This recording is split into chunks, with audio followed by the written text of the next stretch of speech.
Hello students, welcome once again to Moral Value class. Hope you all are fine.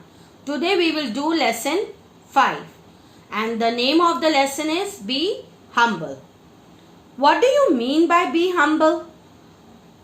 Be humble means being polite to everyone. Let us read these lines. Sahil is very soft spoken. He respects and obeys his elders. He is very intelligent, but he does not show any pride for it. He meets everyone cheerfully. So students, Sahil is a humble child and everyone likes a humble child. So even you should be very soft spoken and respect and obey your elders. You should also meet everyone cheerfully. Now let us proceed.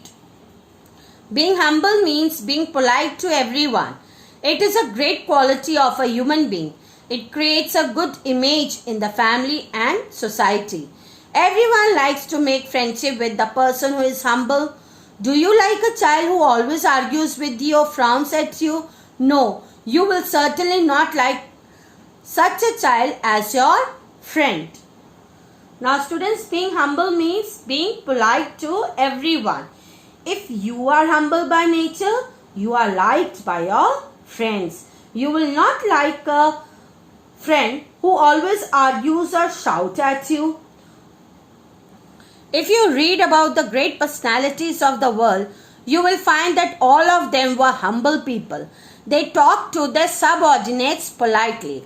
Subordinate means their colleagues. They had no pride of being so popular. They always met the people politely and cheerfully. You must have heard about the first president of India, Dr. Rajendra Prasad. In spite of being the president of India, he met everyone very politely.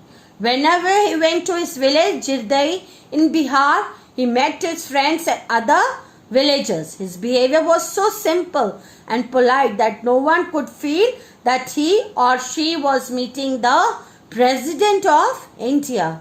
So all the great personalities of the world were humble people. They always met the people politely and cheerfully. Our first president of India, Dr. Rajendra Prasad, met everyone very politely. His behavior was so simple and polite that no one could feel that he or she was meeting the president of India. So Dr. Rajendra Prasad was humble by nature. Now let's read about the story of two plants to understand the advantage of being humble. There was a thick tree of acacia. It had its leaves like an umbrella. None of the nearby trees was so large as it was. Therefore, it boasted of its shadowiness. The acacia tree was growing by the roadside where there was a pond nearby. There was a thick tree of acacia. It had leaves like an umbrella. So its leaf shape was like an umbrella. It was very big tree. It was very proud of its shadowiness and it was growing by the roadside near a pond. It was flooded with water during rainy season.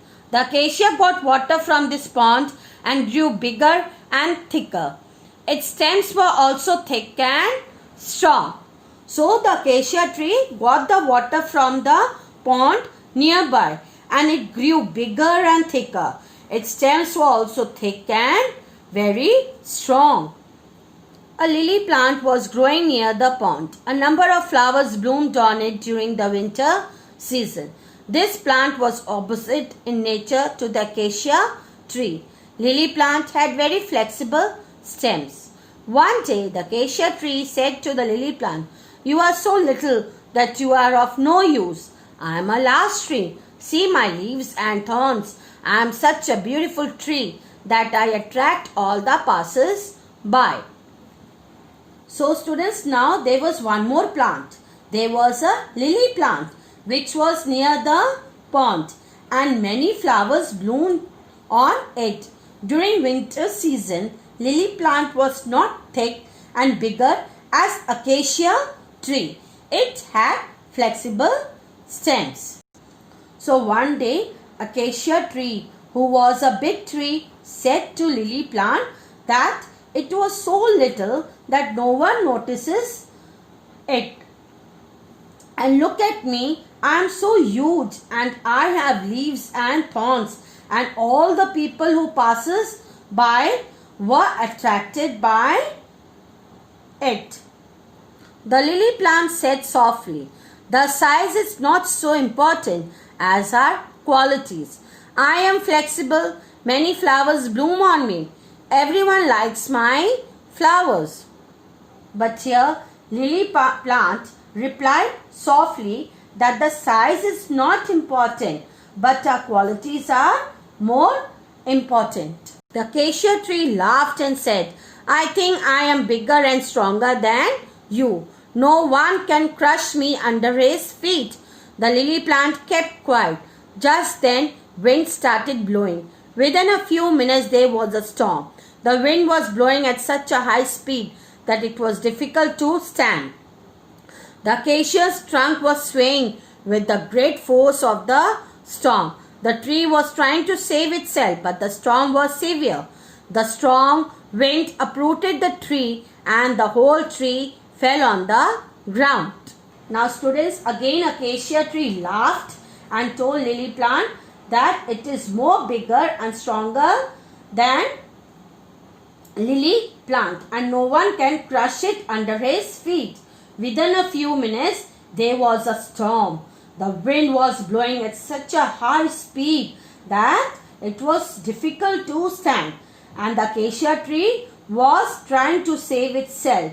But the storm was very strong, and soon the strong wind uprooted the tree. And what happened then? The whole tree fell on the ground. Lily was isolating uncontrollably, but the flexibility of its stem saved it from any damage. After a few hours, the storm stopped. Now students, here isolating means lily plant was swaying, moving regularly, but the flexibility of its stem saved it from any damage. The acacia tree was weeping, thinking that it shall die in a day or two. It said to the lily plant, I want to know how you saved your life. I was so large and strong, yet I was uprooted. I tried my best to save myself, but I could not. What is the secret of your survival?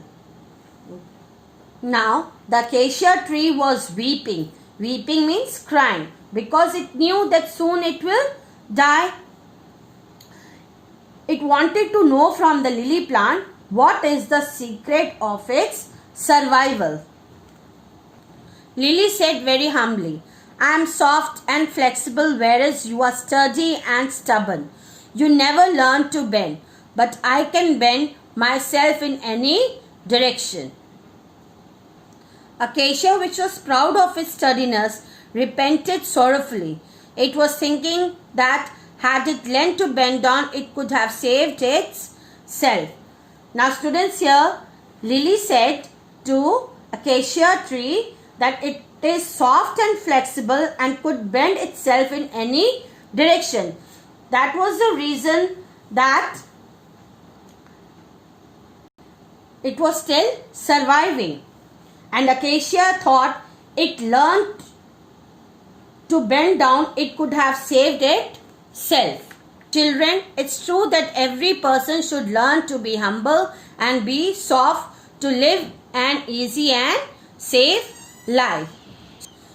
So, everyone should be humble and soft spoken. Thank you.